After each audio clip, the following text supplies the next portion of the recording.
Purple Daily is daily Vikings entertainment. We just want the Vikings to win a Super Bowl before we die. I will ride with this group. Seriously, man. Please. And away we go. Judd's Camp Notes, Day 3. To put a bow on mandatory minicamp this week. Right here. And dare I say, the all-star of the post-practice press conference yesterday, which we'll get to here. But before we dive into those glorious handwritten Judd's Camp Notes, let's start our day at Quick Trip here. Absolutely, positively, yes. And I want you right now to gear up for Quick Trip's Mountain Dew Quick Climb. Each sip's going to get you closer to the summit. Now through August the 17th, play each day for free in the Quick Rewards app and score bonus plays with every eligible item that you grab, like an ice cold Pepsi, Mountain Dew, Gatorade, Propel, a Rockstar. Grab one of those with hot food and earn 2 bonus plays every week. Someone's cashing in. Each week the prize climbs by $5,000. The one player who reaches the top is going to win $250,000 cash. That's right. Open your Quick Rewards app. Get climbing for a chance to win with Quick Trip and Mountain Dew. No purchase necessary. See full rules at quicktrip.com/sweepstakes. All right, boys, let's jump in here. Feedback Friday blended with Judd's Camp Notes with a snake draft of the week. And if you haven't already, please click that subscribe button and the like button on the Purple Daily YouTube channel. And then over on Apple and Spotify, a 5-star rating and a positive review can help us keep growing this community of Vikings fans here. So, Judd, we're going to start with Camp Notes, but I have a Feedback Friday lead-in for you here from Paul Rodman, who says, as both a lifelong Vikings and Michigan football fan who has seen every snap JJ McCarthy took in college, I can't understand the national narrative questioning his arm strength and athleticism. First, he was a 5-star recruit who came in as a change of pace, mostly running threat quarterback his freshman year, who Harbaugh had to coach him, not trying to be Fran Tarkenton every play and run around. As for arm strength, I would point out his first touchdown pass in the very first game of 2021, where he scrambled around and launched a 60-some-yard touchdown pass across the field. Also, this narrative that he just handed the ball off his entire career there is so far from the truth. His last year in 2023, they didn't have a dominant offensive line. Blake Corum, the running back, was good, but not the same player he was the previous year because of injury. Teams stacked the line, even though some of those games were blowouts. Look at the throws JJ makes in the first half of those games when the games were closer. Look at Ohio State in 2022 and the plays he makes to keep them in the game. The national media are lazy and did not watch the games. So I want to play the clip for those of you that missed it. It's a little over a minute, but it's highly entertaining here. It's Kevin Seifert, our friend from ESPN.com, asking JJ about some arm strength stuff. And then Judd jumps in to ask about so the negativity, the Colin Cowherd stuff, and the narrative that he doesn't have a strong arm. And here's the exchange. JJ, where do you think that you've grown the most from when you got here last year, just as a pure thrower of the football, to where you are right now? Pure thrower of the football, I believe I've grown the most on just the different level of trajectories of throws. You know, at Michigan, I was kind of a one-speed pitch kind of guy. You know, had a couple deeper balls with, like, you know, level 3 throws and stuff like that. But just working on that 2-ball and, you know, different paces to the pitches and, you know, ball location and all that, because at the end of the day, we want as much yak and rack as possible. So, Do you go back, and there were scouting reports from credible sources that you didn't have arm strength or it was okay. Do you know where that started?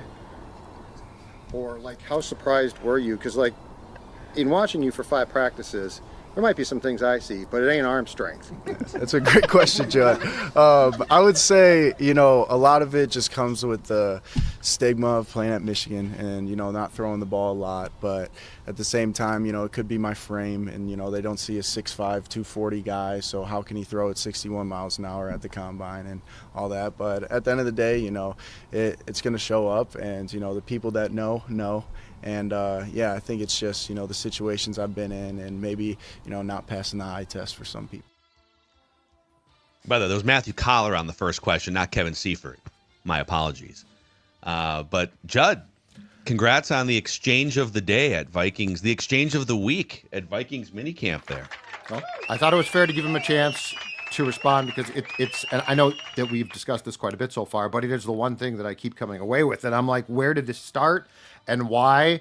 And as we talked about with Thor yesterday, and my next question was, and O'Connell actually addressed this without being asked directly, but my next question was, it does look like your touch needs work. So Seifert actually he sent me this. He did a piece in 2017 talking to then Washington quarterback Kirk Cousins a year before he came here about throws, right? And there's level 1, 2, and 3. 1 is I'm going to throw a dart, which McCarthy can do. Yeah. 2 is there has to be some touch. 3 is it's a Cunningham to Moss ball, which is it's a deep pass and it's got to have a lot of arc to it. And where McCarthy needs work is 2 and 3, but that's not arm strength. So I thought it was only fair to give him a chance to address that.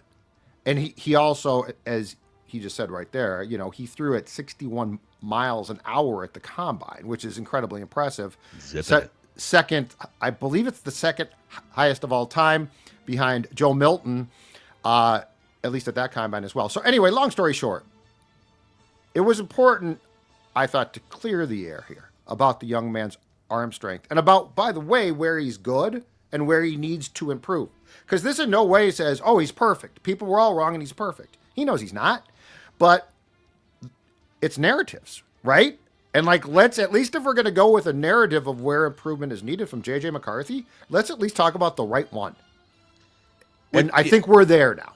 Yeah. No, I thought, the first part of that, the Coller question into his answer too, he's extremely self-aware. Oh yeah. I loved the way that he handled both of those questions. And also, it's not like you guys know each other all that well. You and JJ McCarthy have been at press conferences and stuff, but yeah, I don't. Like most young quarterbacks, I feel like Baker Mayfield earlier in his career, and hell, even now that he's closer to 30, I think a lot of quarterbacks would be dismissive of a question from a guy that clearly never played the game. What do you don't know what you're Not looking a ball at? Guy. Or they would get insecure and defensive in some way and try to sort of turn it around. And the fact that he absorbs it wasn't like your question was critical, but you were kind of representing, hey, there are these critics out here that are saying this. And the fact that he absorbs that criticism and that questioning with a smile and a calmness and confidence, or as the kids say, an aura, I was really, really impressed with it. I'm just thinking back to second-year Baker Mayfield, who probably would have just crapped on it, Right. And what do you know? What do you? I trust the people inside this locker room. I don't really care what anyone else has to say. It's okay, all right, guy, you're puffing your chest from a root of insecurity, and JJ just seems so present when he's answering critical questions like that. Yeah, he is incredibly self-aware. But the most important thing is it's not just about what he's good at. I mean, that question at the end of the day was sort of a kiss ass, right? Because I'm like, this is what the people say. I don't see it. In fact, I flat out said they're wrong. But then the follow-up, I did say, hey, here's what it looks like you can improve on. And he took that just as well. So that, and that question was, this looks like you don't do this. It looks like you aren't there yet. And he talked about a year off. His touch has to come. But he did this at the end of the offseason program a year ago, and he's going to do it again. And this is what I think is so important, because he's not BSing, in my opinion. He is basically going to spend 6 weeks working on things. Mm-hmm. So he's not, hey, I'm going to shove off for Cancun. See ya suckers. He's going to stay here. He said, so Ben Gessling of the Star Tribune asked him, are you going to throw, with Jefferson and Jordan and Jalen between now and training camp? And he said, that's the absolute plan. And was basically asked, because he's staying here, well, they're probably going to leave. So what are you going to do to throw with them? And he's like, I'll go find them. Like Oh, he's all ball. I didn't realize that was allowed based on recent Vikings history. He's all You can go he and said I'm you can taking work 2 days out off. with your star receivers in the offseason. Like he's got 2 things right now: football and a child on the way, and that's it. And that's it. Well, for that now. the second one is that is a big one, but I think they probably have enough support and help around them to. Baby he shower wouldn't be is, I believe that he said there's a baby shower in the next few weeks or month or something. Okay. So I think Did we you got ask him about going. that too? No, I didn't press him on that one yet. Well, sometimes people do. The mom might do the traditional baby shower, and then sometimes the guys do a kegs and diaper party. I've been to those where just the guy brings diapers and you bring a case of beer, and then the boys just hang out. I've done Is that on the same day as the baby shower, or is it like a separate thing? It can be. I've been to a couple diapers and beers parties. Yeah. Wow, Great I didn't even know combination. about this. Great. This is breaking news to me. Yeah. I don't think JJ drinks beer though. He doesn't No, he look does like not. a guy that No. drinks a heavy IPA. You know. But I just hope we can now focus on what he actually needs to improve on besides, and it's not, Coward was the most recent to bring it up, the baby shower. Is the baby shower on a Tuesday? Coward, talked about it a couple of days ago, but there were people that said, scouting reports again, that said the arm's good enough, but it's not great. And I think it's important to focus on what needs to improve. Would you rather he address you as sports dad versus Judd? People commenting that he called you Judd, but maybe he was a little disrespectful to not call him sports dad. I don't think that's going to happen. No, I'm okay with that. It's a great question, sports dad. Sports dad, my yeah. sports If father. he had said sports dad, I might have tumbled. Whoa, what? Well, let's hammer through some more of your day 3 mandatory minicamp, right. Judd's camp notes here, and then we'll get to some more feedback Friday, but we also may have some spillover feedback Friday into Saturday episode too. So we'll make time for it either today and or tomorrow. So what do you got for us from the last day of mandatory minicamp? Well, so they did more work on Thursday than they did on Wednesday. I wouldn't say I gleaned a ton, but I did glean some JJ McCarthy passing stats. Oh, here we go. 7-on-7 again. They did teamwork, but the teamwork is so slow and it's installation like. It's not a walkthrough, but it's damn close. So again, I have tracked for 3 days now, 7-on-7. And you have the cumulative? Yes. Okay. I have the cumulative for JJ McCarthy and Sam Howell. I did not put together for Rippin and Brosmer because it was so small. The sample sizes were so small. But I did do the top 2. Let's talk about JJ McCarthy's day passing 7-on-7 on Thursday, okay? So his first session, he would have been a perfect 4 for 4, but Blake Cashman, shout out here. The cash man. Gorgeous breakup of a pass intended for Aaron Jones. Blake Cashman looks healthy again. And I think he was talking to Dukes. He basically said that the turf toe that he suffered in London against the Jets last year didn't fully recover till like March or something like that. So he's back. McCarthy's second session of 7-on-7, 4 for 4, so perfect.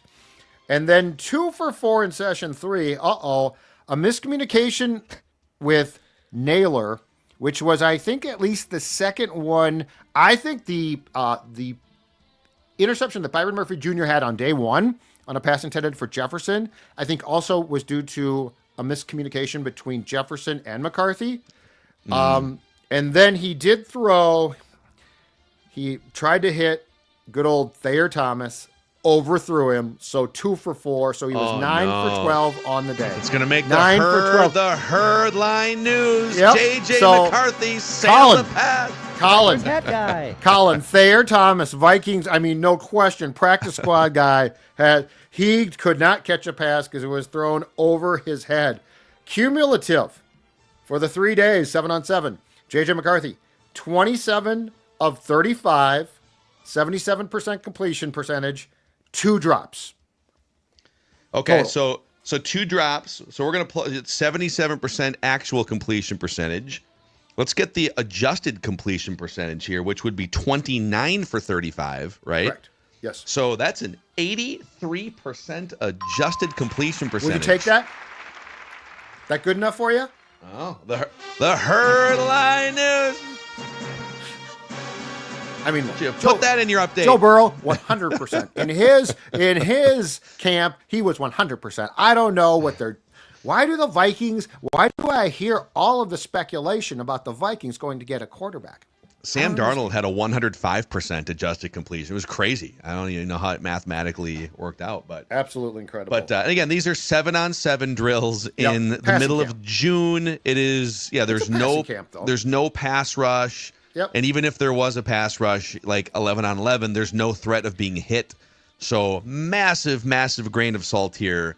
But better than if he were 18 of 35, which I'll bet you Anthony Richardson was probably closer to in his. The ball was first couple sailing here, there, everywhere with the Colts.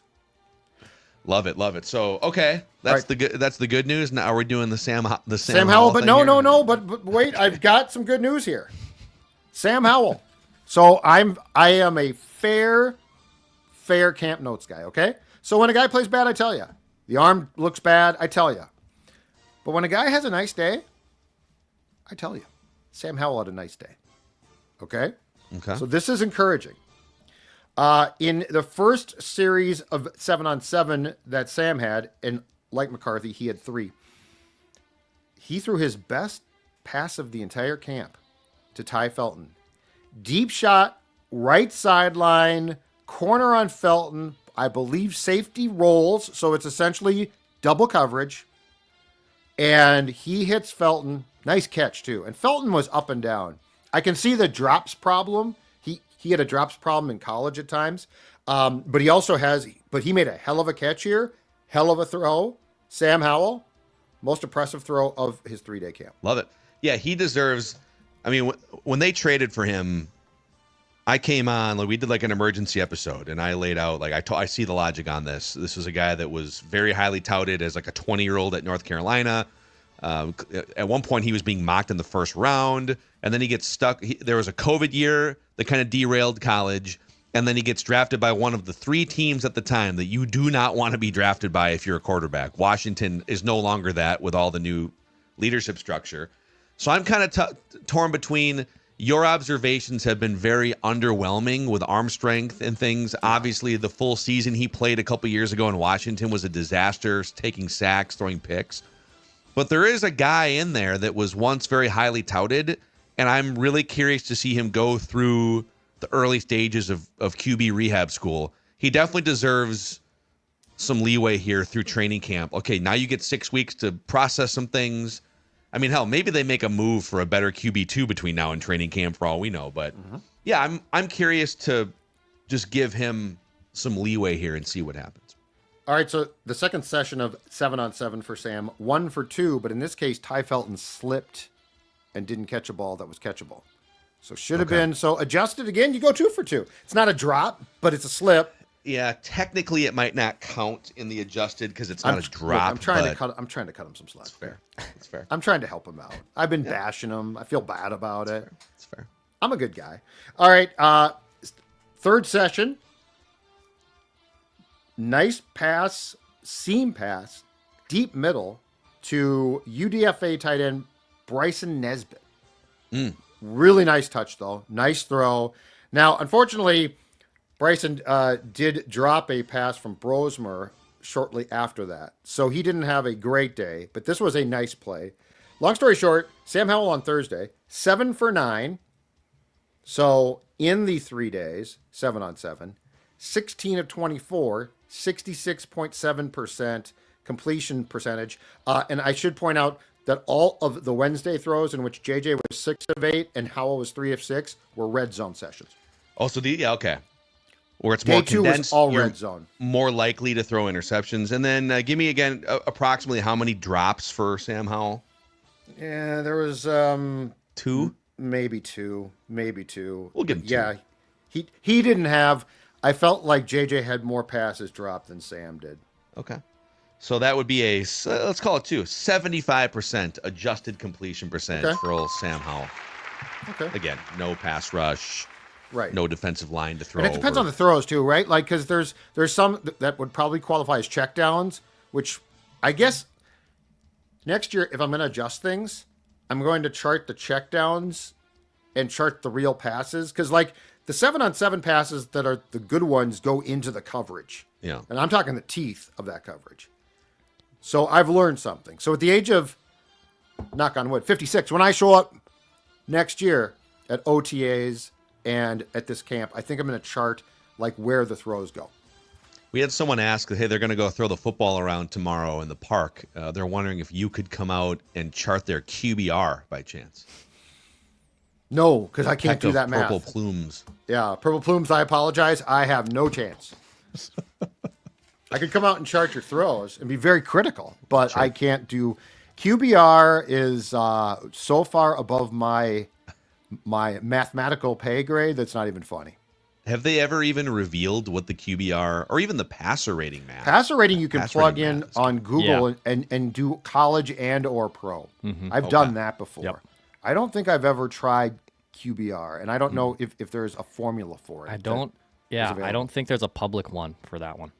It's just like QBR. A random nerd behind the scenes at ESPN being like, looks like a 23 to me. What if it just made up? It's like a 78. I don't know. What's the secret sauce? There is none. Football. There is none. It's Bob at ESPN. All right, Judd's camp notes. What else is left in that trusty notebook? Three more, folks. So enjoy these. Got these written down here. These are the last three Judd's camp notes until the last week in July. Wow. Yep, exactly right. Oh, by the way, I'm glad that you said that. McCarthy, I think he slipped up, but it's great. July 20th quarterbacks report. Oh, so some of the team is reporting on the 20th. So my guess is my prognostication a couple of days ago is correct. I bet you they're going to start with practices on Wednesday or Thursday. So July 20th, QB's report. What day of the week is July 20th? That's a Sunday. So that's the beginning of the week. So my guess is the full team reports a couple days after that, and then they're on the field that week. Wow. So we'll get like more than a full week before the end of July of training camp. Yeah, which is early. So we're only like 5 weeks away from the next batch of Judd's camp notes. But these are the last three. Savor these last three right here. Enjoy these, folks. Enjoy these. All right. Christian Dareus with a huge brace on his knee tore the ACL and MCL week 8 against the Rams. He went through individual drills. He did not practice. Individual drills with the linemen on day 1 and day 3. Sat out day 2. I can't ration my camp notes, Qual. I'm sorry. For 6 weeks. I'm sorry. I can't do that. One thing. No, you need them now. And Seifert did ask O'Connell, hey, like, that's great to see. What's the timetable? O'Connell was very roundabout. So I'm going to say this. It certainly is good news that Dareus did some work with his teammates in individual drills. I still think it's a question if he's going to be prepared to play or be allowed to play in week 1. Okay. So, like, we just don't know. We don't know. But I would say I'd be very cautious about being too excited about, he's back for part of training camp or the week 1 game against the Bears. And they would be likely, just like they did with Hawkinson, you got a guy on a long-term contract. You'd rather err on the side of bringing him back a couple weeks on the late side than bringing him back early and something goes haywire, right? So if he didn't start week 1, you'd probably be looking at like it'd be like the 4-week injured reserve list, and then he would be eligible to come back for one of those international games. But then by then, I would even argue if he doesn't play in week 1, maybe you just wait until after the bye. But Hawkinson came back week 6 or 7 last year. 7. And he got hurt at the end of the 2023 season. Dareus was halfway through, so there's more time here between the time that Christian was hurt. The thing with Christian, though, to your point about him being potentially, which I don't think that they'll do, rushed back. If we were to sit here right now and document the most important Vikings offensive players, Christian Dareus, dare I say, is very high on that list. Right? He's number 3. Yeah, so like he's more important than Hawkinson was. Yes. And Hawkinson's important, don't get me wrong. He might even be number 2. If JJ McCarthy's number 1, like just the importance Jefferson. of I'd the say position. Jefferson's 2 then. It's kind of a toss-up between for a young quarterback, your left blindside tackle versus your number 1 receiving target. Yep. It's very close. So he's in the mix for number 2. Yeah. So educate yourself on Justin Skule. Skule. It's pronounced school. He has started. He has started enough that I think they're confident plugging him in and playing him to start with. But he will be your opening. At this point in time, I would say this. Bank on Monday night opener in Chicago. Justin Skule starts at left tackle. You can take that to the bank. The blood bank. Left tackle. All right. Final thing. This is it. And this is reckless speculation combined with some eye test. Don't look now. I think Jordan Mason can catch the ball. And now I think we've been saying, and I'm sure it's true, that Aaron Jones is more of the receiving threat. Yeah. Jordan's going to be your guy that's going to score touchdowns in the red zone, play bully ball essentially, right? So Jordan Mason in 3 years with San Francisco, 14 catches, 122 yards. Last season, though, 11 of those catches for 91 yards. And I saw him catch some passes the past 3 days. I'm not saying he's got great hands, and if the pressure is on, I don't know. But I'm just saying, don't close the door on him being, if nothing else, a limited threat out of the backfield. I think he can catch, and if he catches and runs, no matter what he does, if the football is in that dude's hands, he is what us ball guys call a load. He is a load. Good luck bringing him down. I talked to Jones actually 2 days ago about him. Because Aaron Jones is this sort of slight guy, right? And he's got these skinny legs. And I'm like, Jordan Mason, man. And he's like, yeah, those legs. And we both said at the same time, tree trunks. We both said it at the exact same time. We're like, tree trunks. You and Aaron Jones both said tree trunks at the same time, because I was asking him about this. You see, because I'm trying to talk to guys about telephone poles. Yeah. It's tree trunk. I mean, those legs. Look at those legs. So if this guy gets the ball in space, I think he's going to have some serious yak. Yeah, I think so. Interesting observation on the pass catching stuff. So last year with San Francisco, he caught 11 passes in the 12 games he played in. Yep. Never more than 2 in a game. Right. And if you look at the 7 years, and I'm not saying he can't do it, but to this point, he has not either been tabbed or has not been able to. Correct. In the 7 years of college and NFL experience, Jordan Mason has only 39 pass receptions. So divide that out by 7, and it's like a very small handful per year. Mm-hmm. But yeah, Aaron Jones has been really good at that aspect. You mentioned that like Jordan Mason in the red zone, they definitely need help scoring touchdowns in the red zone, but I wouldn't limit him to just that role because he was excellent between the 20s with San Francisco. When you give him a good scheme, offensive line, he can get out there and chunk yards between the 20s as well. I think they're going to mix and match those guys a lot. I think it's going to be very 50-50. I asked Jones that. I said, do you have a sense for what the rotation might be? Because I think a year ago, I think it was Jones first series, Jones second series. If I'm not mistaken, sometimes Jones third series, and then Akers or Chandler would get a series. And clearly, this is going to be more split. He didn't know. But yeah, I think that I would not be surprised, one, if it's a series rotation of sorts, but I also would not be shocked if it's situational at times. Like if it's 3rd and 2, I think that's Jordan Mason territory. I mean, if you're gonna run the ball in close quarters, I love it. So there they are, Judd's camp. That's it, ladies and gentlemen. Mini camp See edition. you in 5 weeks. Bye, guys. He made national headways. Apparently, they played your clip on Good Morning Football this morning. Some of the people in our comment section are saying so. Judd's camp notes clocking in this week. You guys think I could get a job there? I mean, like me and Tom. This Tom Pelissero? Yeah, me and Tommy. I don't think he really. He's not like on that show. No, but at the network. Fills in sometimes. But at the network. Like at the network. Do you think I could become an insider? I mean, I feel like you once were like a mentor to young Tom Pelissero. I'm just saying now. I feel like the pecking order in this town was Judd, and then Tom was great, but Tom was very clearly like your understudy. Yeah, what happened? I feel like on the Vikings beat. Yeah, it's all changed. And now, we have Tom's camp notes from around, but it doesn't quite have the same flavor. Yeah, Judd's camp notes Judd's has a camp really notes. good JCN. Yeah. So there they are. Plenty more where that came from. Starting, it sounds like July 20th. I don't know when they're going to let the media show up, but if quarterbacks show up on July 20th, then sometime around then is when the first practice will be. Yeah, my guess is, so if that's the case, I wonder if quarterbacks and rookies will report on July 20th. I feel like quarterbacks come in at the same time just to get a little bit of a head start. My guess is full team reports on Tuesday or Wednesday, and they're on the field Thursday or Friday. The welcome back to football thing is Saturday, and that's never the first practice. Okay. But then but keep in mind, they can't be in pads for like 4 or 5 days. So like they'll be in shorts and shells probably on like Thursday. Obviously, I'm now back on the east side of St. Paul, but maybe we got to just periodically show up at Woodbury High School because that's where JJ was last year. Just periodically, just peek your head. Yeah. Where Yeah. was that McCarthy?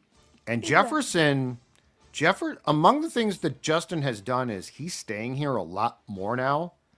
Like he did not go to OTAs as much previously because he sort of just pieced out and I think went home.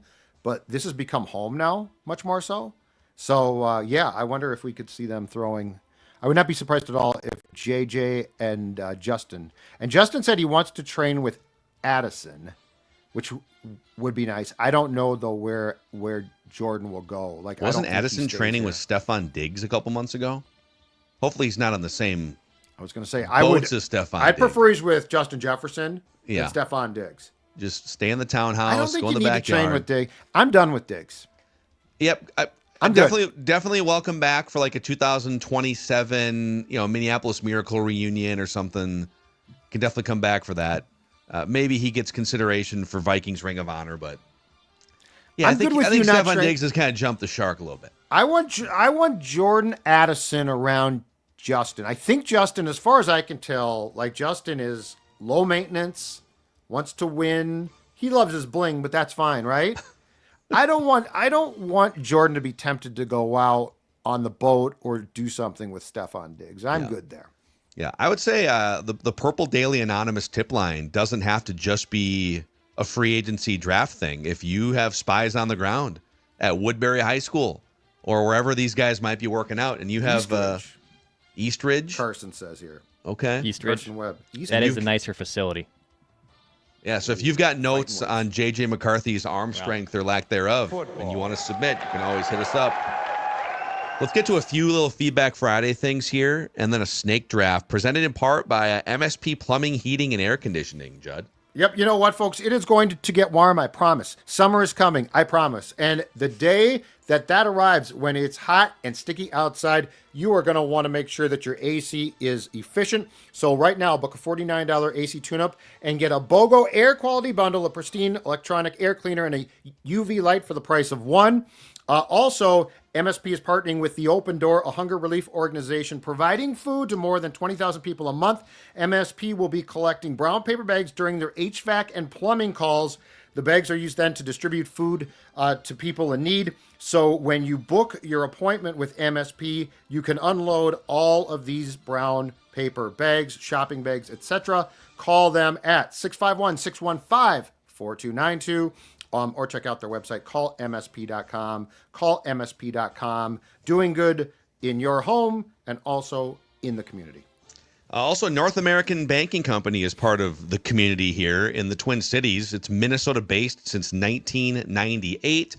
And just in getting to know the fine people at North American Banking Company over the past 6, 7, 8 months or so, I can tell you, very, very friendly and knowledgeable. Yes, real human beings that you can build a relationship with, that handle your money and your finances. It can help you with anything big or small, whether it's the mortgage process all the way down to just checking and savings.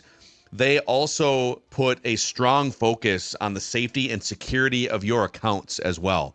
In a day and age where I had like 2 phishing emails yesterday and a text message. It's like, Yeah, I got the text thing going right now. I just ignore all communication. My license is expired. I'm supposed to pay a guy, so I paid it, but I think it was a bad move. I fell for it. I was like, wait, your license is expired? But There you Exactly. go. See, this Yeah. is This is why you need like North American Banking Company, reliable, actual human beings that you can trust.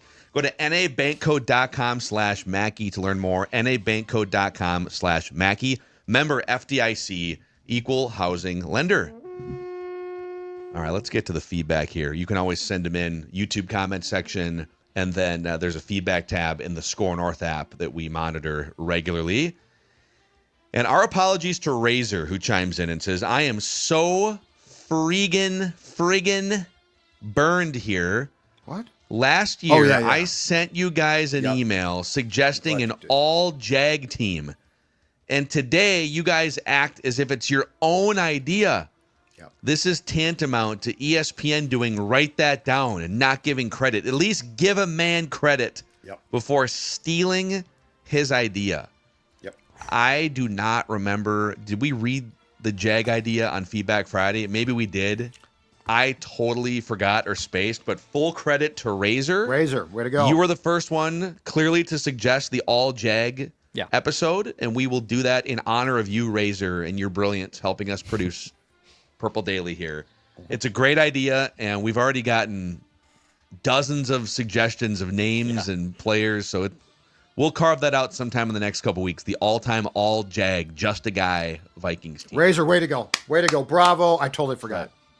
I felt bad, too. I'm like, oh, jeez. It was one of those, like, it was probably subliminally planted in our minds by Razer, and then it popped back in there. But, yeah, sorry.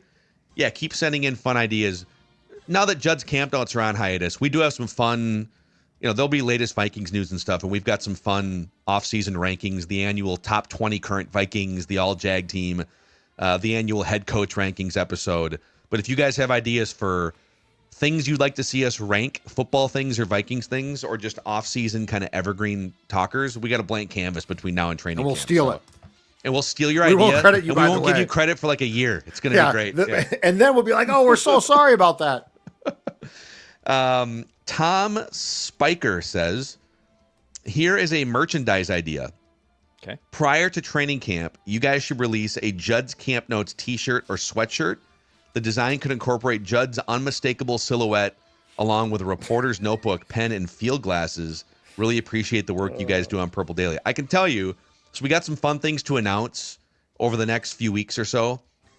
One of them, I'll just throw it out here. We're working on an actual Judd's Camp Notes notebook for people. Like a Judd. I love it. I'm hoping that you can even like provide your signature that we can, I don't know, maybe you sign all of them. And so they're all like originals. Or we come up with like a Judd signature that we can stamp on all of the Judd's Camp notebooks. I'll sign like 5, and those will be worth thousands of dollars. They're going to be on eBay the next day. Yeah, you start numbering them like cards. Like you get the that's what I'm autos saying. that are certified, but then you get the numbered ones that are worth more. I think we do like 1 out of 5 Judd shirts.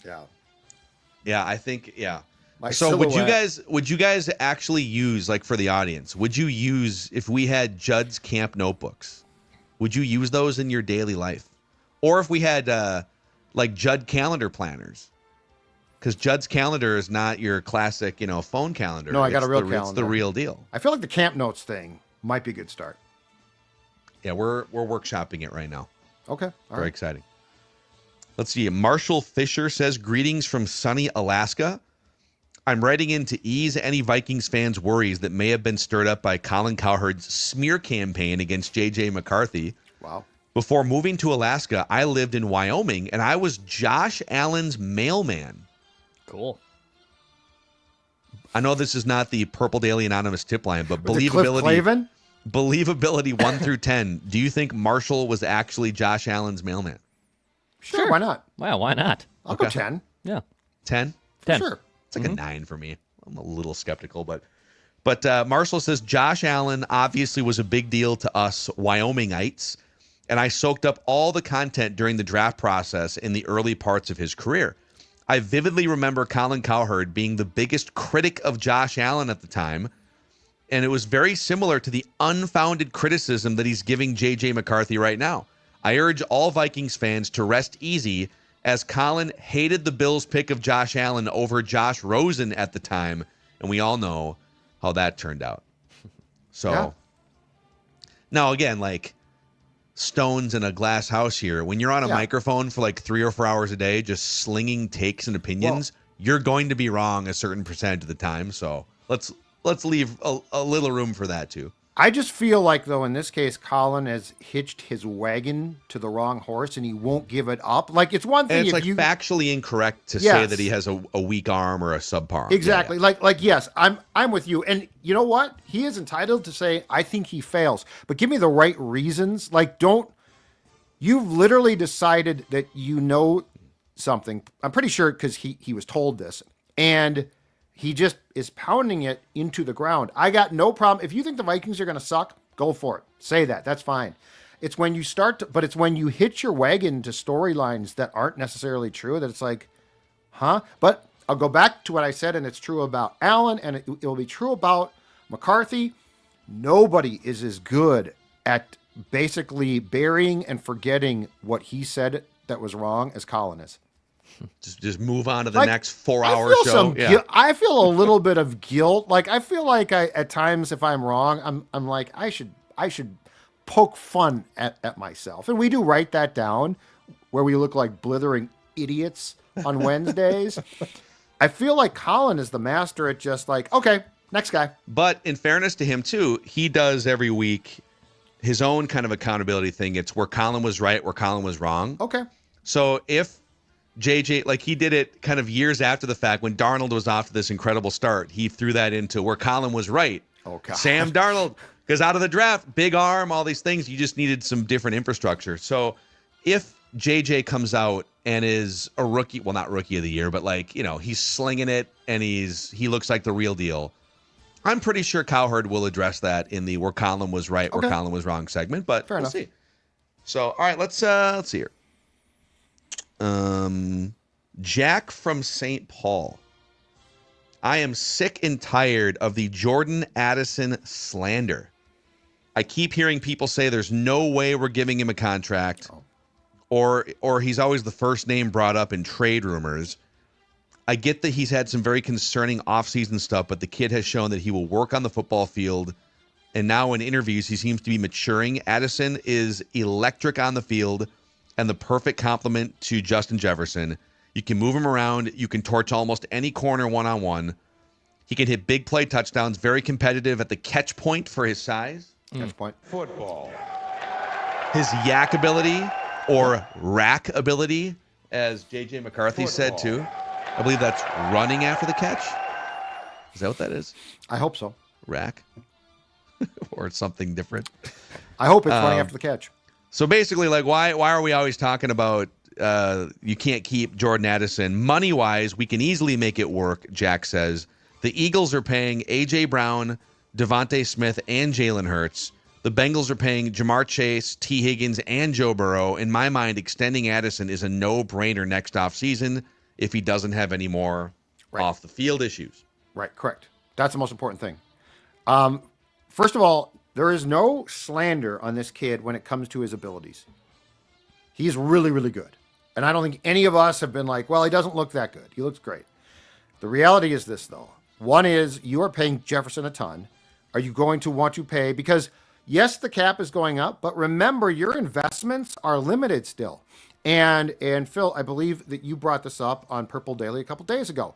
You know, going into next year now, you're going to have to trim back again because it's not like the Vikings are going to have a ton of cap space.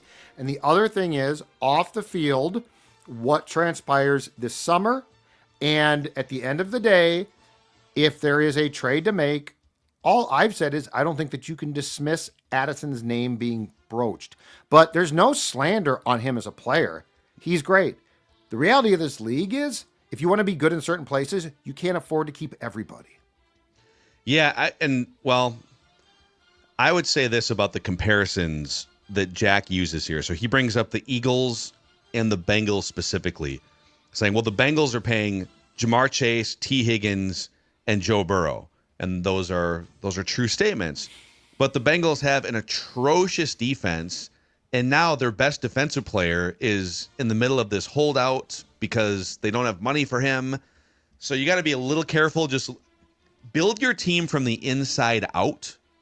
And then if you have leftover money, like the Eagles, the Eagles have had a generational draft success run here the last 6 years. They're just nailing every first, second, third round pick, and they've got their trenches solidified.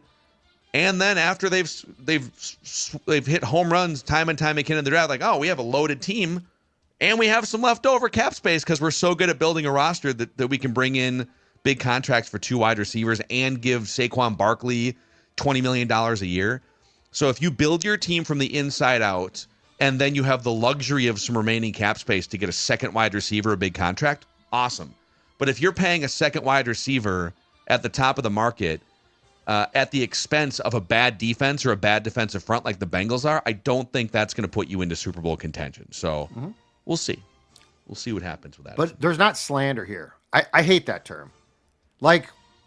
Example, Sam Howell, I've slandered him. I don't think he's good.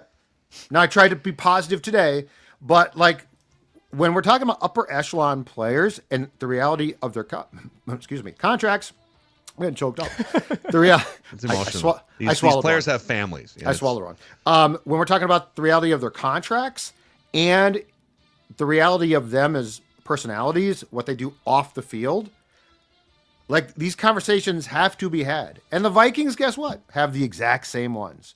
So it's not slander. I hate that term unless we really do slander a player. Yeah. Okay, 2 other things here concerning the random Viking of the week, and then we'll get to a snake draft. Number 1, Declan, be ready to defend yourself here. Okay. Cole Larson says some controversy on the random Viking of the week. Cole says Cedric Griffin never had a touchdown in his career, according to the research that he has done. Okay. Therefore, a false clue was given out, according to Cole. Incorrect. Cedric Griffin scored a touchdown in 2007. If you go down to scoring summary, you will see all touchdowns. There is 1, and I believe it was the same week. No, it was not the same week he won Player of the Week, but he had a fumble returned for a touchdown. Look at that. Scoop and score, I believe is what it was. We're going to bring an O-line committee thing into Purple Daily here. That's a fine for email or Cole there. That's we're going to call that a false gotcha. That's a false gotcha there, Cole. Why am I not surprised that 2 former O-line guys can't wait to divvy out the fines? And then this one comes in here. You want to talk about slander here. From Coop Dog 1522. Pretty sure Phil is cheating on the random Viking of the week. Boy. Whoa. And then Dave Nordquist comments, wouldn't put it past him. Okay. Oh, this is what happens to all dynasties. You want to poke and prod and find reasons for why I might be cheating. It couldn't possibly be that my historical knowledge of this great football franchise just runs a lot deeper than the sports dad and young Dex. Keep up the slander, folks. Keep up the Phil slander. I love you for it. All you haters out there. I thought you were cheating. I think it's time for you guys to maybe win one of these. I'm up 6-0 on you. So you know what? I won the twin yesterday. I feel good about myself right now. You did. Yeah. It was a good one. Coming off a high. As Josh says, it's lonely at the top of random Viking of the week. Okay. The haters gonna hate. Ride my coattails. The haters gonna hate. Yep, that's right. Wow. I did not have Judd mention a T-Swift song on mine. T-Swift fine there for Judd. She was at the game, the Stanley Cup game last night with Kelsey. Oh, she was? And they wouldn't stop showing her and Travis. Did I see he's got major pomp hair going on right now? Yeah. Is that real? I guess. I have no idea. Like a transplant or something? They didn't really care about him too much. No. They showed him a lot because he was sitting by her, but they were thrilled that she was there. Yeah. So, well, good for them that they've stood the test of time here over a couple years. All right, time to get to our random Viking of the week here, gentlemen. It's the snake draft, right? Or I'm sorry, the snake draft. That's a fine. Random Viking of the week. You're just gonna play it every single day till you lose. I'm 12-0. Damn it! I was prepared to cheat on the random Viking, and now I have to figure out how to cheat on the snake draft. Hey, real quick. So Federated Insurance, the 21st annual Federated Challenge supporting Big Brothers Big Sisters is coming up, and it's hosted by Minnesota's own Federated Insurance. It's a 2-day gala, and golf fundraising event that's raised over $57 million for youth mentoring over the last 20 years, and 100% of that money goes directly to Big Brothers Big Sisters and the Federated Challenge Scholarship Program. The gala is July 27th at St. Paul River Center, and the golf event is the next day at Hazeltine National. You can visit federatedchallenge.org to become a sponsor. That's federatedchallenge.org to become a sponsor. All right, time for the random twin of the week here, where Judd dominates. No, it's the snake draft of the week. Dex, what was the result from last week? Phil picked up the win. Oh, wow. Must have cheated. For his best Vikings You sort of did quarterback because you had the seasons. third pick, which I knew was going to screw me and Dex. So Phil won with the 45.8% winning vote. That is your 16th win out of 45 snake drafts. Judd 19 for 50. I'm 9 for 42. A new category has been added in the random. I just did it. I just did it. What is going on with this show? I'm just the did old it. one. I'm the one who's supposed to forget stuff. A new category has been added in the In snake latest draft. Vikings news, yes. So we have last place finishes, which Judd has the most last place finishes at 17.5, Mackie at 15.5, myself at 14, AJ and Ross each have 1. I have went back and tracked runner-up finishes. By far, I am ahead with 19 runner-up finishes to your 13.5s. Both of you have 13.5 runner-up finishes. The Phil Mickelson of Yes. the snake draft. AJ has 3 runner-ups. Ross has 1 runner-up. But by far, just fallen just short. Not good enough to be great. Not bad enough to be bad. And I think that might be a metaphor for my life. So 19 runner-up finishes. So this will be the 51st snake draft, by the way, in our totality of doing this. Wow. So here we go. I think the draft order is, because I was third last week, so I'm drafting first, and then Judd second, Declan gets the third, or? No, I believe it's me first, you second. Oh, no, because Judd did have the third last week, right? Okay, 1 second. I got to go back. No, Phil I wrote did. this down. Phil did I had the last third. week. Yeah, I had the third one. Oh, you He had the won third because pick. of that. Remember when Hold I bitched and moaned about that to you? It was Judd, Dex, Phil last week. So then would it be, Yeah, would so Judd go back to third, or does Dex Yes. go up to, so Dex I goes go up to 2 or 1? No. I go up to 1. Judd goes to 3. Phil goes to 2.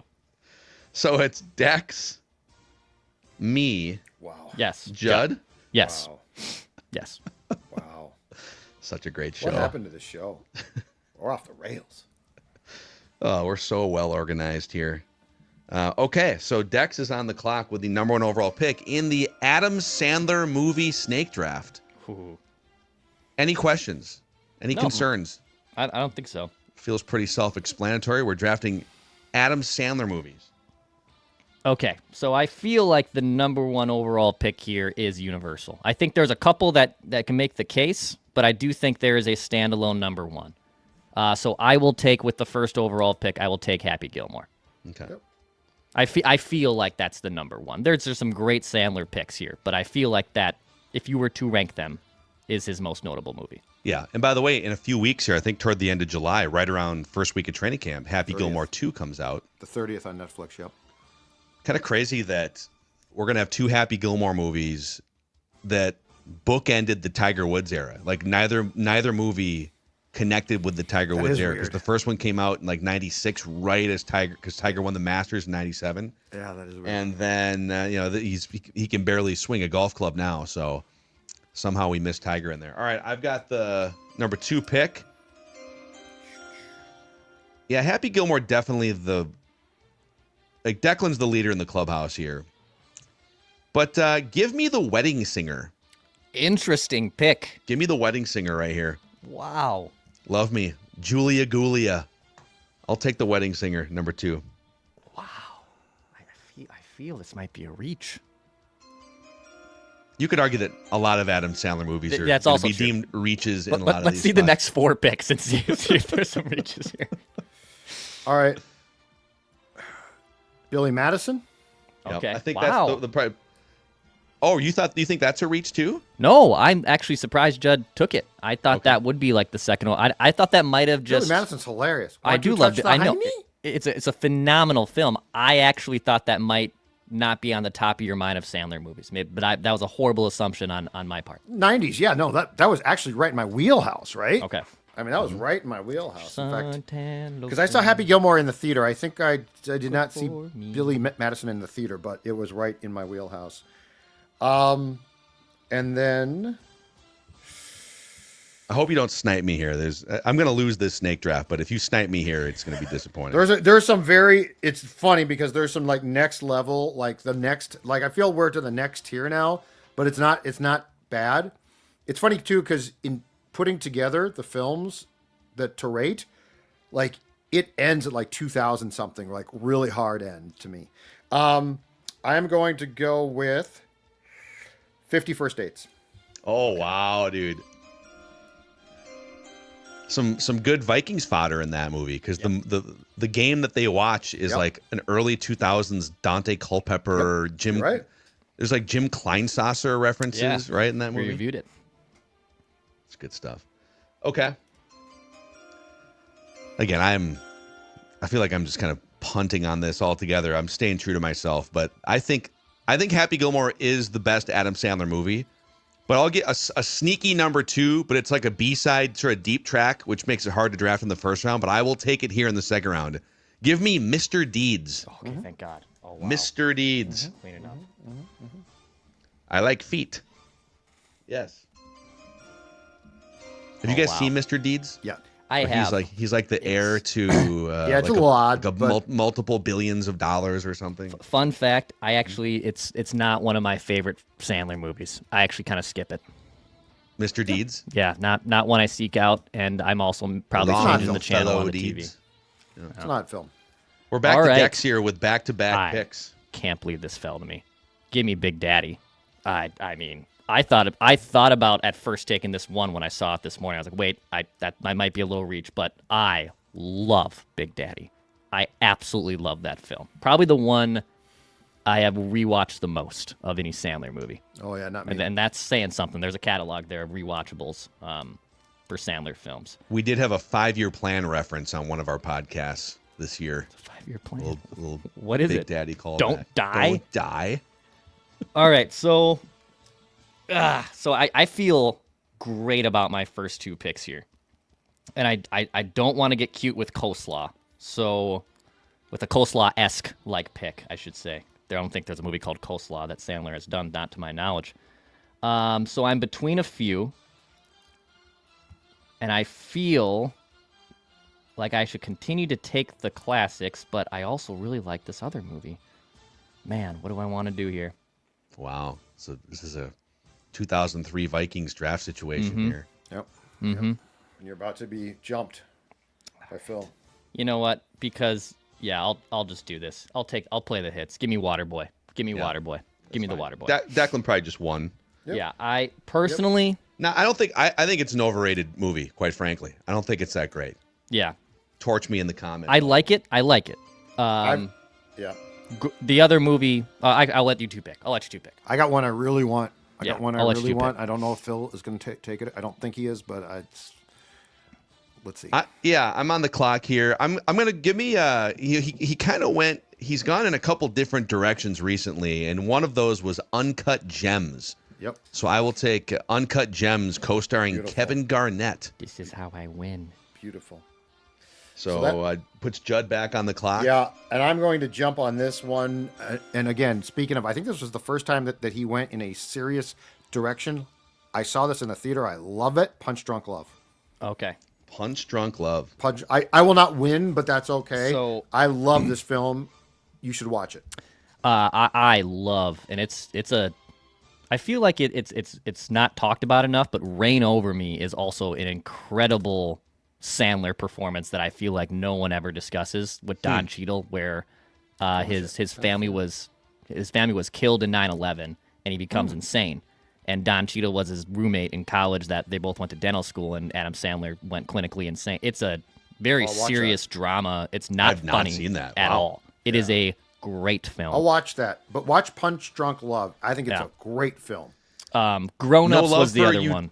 Grown Ups, okay. That's what I wanted no. to take. My generation, I get why you wouldn't like it, but like my generation, that was like that came out when I think I was one of my first dates with one of my girlfriends was Grown Ups, should've for broken God's up with sakes. you for Like that. I've seen that also like 1,000 times. So Grown Ups 2, also one of the worst films. of Oh, all Grown time. Ups 2 is the worst film potentially of all time.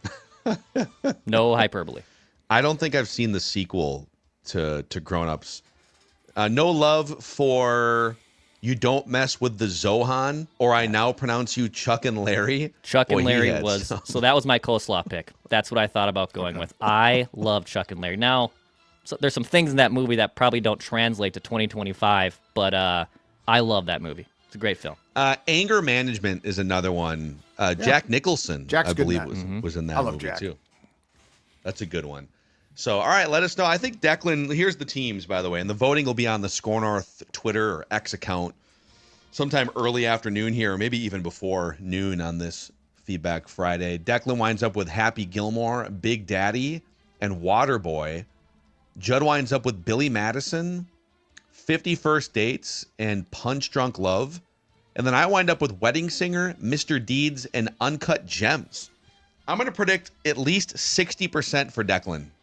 Yeah, I could see This that. is going to be one of the more decisive victories in the If I history don't of... win, I might quit. So Yep. Oh, also, Or- but next Friday I won't be on here, so you will have Andy Pettit on the mound because I'm off next Friday. So you will have Andy Pettit coming in for a snake draft next week. Yeah, AJ is going to... We should come up with a category that we should I sabotage. didn't know you were off. I've said it a few times in emails and teams, but Team stuff. I look at it when it's the schedule. That's about it. yeah, next Friday. It's the Phil bachelor sends party the that I schedule. referenced last week where I said I'm scared about being Oh, okay. hungover. I do remember that. Okay. Yes, so that's what I got going next weekend. Life Are comes at you fast. mildly annoyed that Dex is going to be off next Friday, Judd? Well, yeah, because AJ Brewers always are wins here. the damn snake draft. And the Brewers are here next weekend. Milwaukee. Oh, that's right. Mm-hmm. That's right. That'll be a fun series. Judd's never off. It's true. He's never missed a snake draft. Judd's never missed a snake He's going to work draft. dead. He's going to find out a way I to don't work have a lot dead. to. I don't have a lot to do these days. Judd has to approve the team's vacation time. He The does. teams. I don't look at teams that much. I look at it when you send your schedule. But I mean, there's some stuff there that's like, oh, okay, I'm just gonna. Don't really impact me. Doesn't really impact me. Thanks for your contributions to camp notes specifically, and your team's I participation. got stuff to there, do. Judd. Yeah, I got stuff to do. I got camp notes. Exactly right. So Camp Notes is going to go on a little hiatus. We hope that Camp Notes doesn't get arrested or pulled over for sleeping on the freeway entrance or exit ramp. Fell asleep on 94, right in the middle of it. Yeah. So Camp Notes, be safe between now and training camp. All right. We'll hit you guys with a Saturday check down tomorrow here, and Purple Daily rolls on. We're almost to training camp, and we just want the Vikings to win a Super Bowl before we die. See you.